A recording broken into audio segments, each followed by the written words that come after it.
kecil sekali. Bahkan mungkin ya probabilitasnya itu tidak sampai 5% lah. Karena mereka lebih mengedepankan profesionalisme di dalam tugasnya masing-masing. Karena seandainya tidak keras di dalam masalah itu, bagaimana jadinya angkatan bersenjata yang memegang senjata nanti terpecah belah. Satu alat oleh asing untuk memecah belah bangsa Indonesia. Sehingga di TNI Polri masalah dukungan politik yang aktif ini sangat-sangat keras sekali. Itu yang saya ketahui. Tidak perlu diapapun juga. Dari mulai pasti sampai kepada tingkat Tamtama Bintara. Pasti akan ditindak kalau memang betul-betul terbukti salah satu partai atau calon.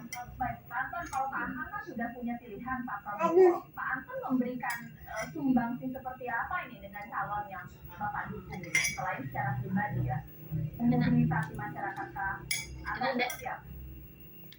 Ya kebetulan saya dari semenjak remaja, saya ini orang yang berbagai kegiatan sosial, budaya maupun nasional. Sekarang saja saya hampir dari 120 ormas LSM maupun komunitas yang ada di bawah pimpinan saya, baik sebagai Dewan Pembina maupun juga sebagai ketua, dan juga baik di bidang budaya, di bidang anti intoleran, nasionalisme maupun juga di bidang agami. Sehingga di sini kontribusi saya tentu saja saya akan mencoba mengajak dengan dewasa, dengan memberikan pemahaman-pemahaman yang logis dan tidak memaksa juga, karena jangan sampai politik ini dipaksakan. Karena kalau dipaksakan ini akan terjadi pecah belah.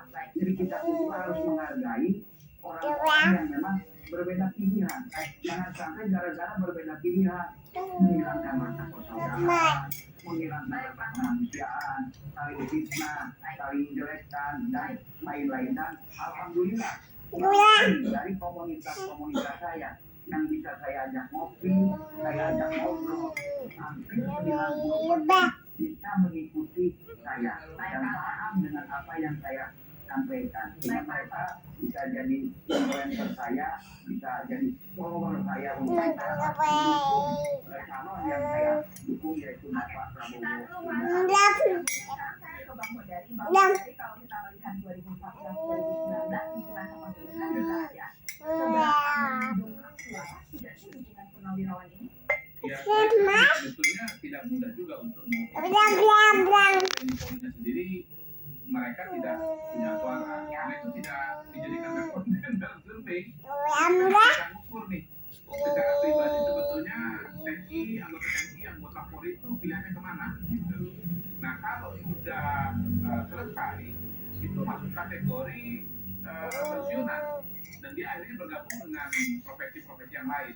Nah tapi kalau kita mau meneliti khusus pensiunan TNI Polri, itu juga sulit kalau pakai survei yang umum, karena dia jumlah respondennya terlalu kecil ya. Tadi saya sudah kasih ilustrasi angka-angka.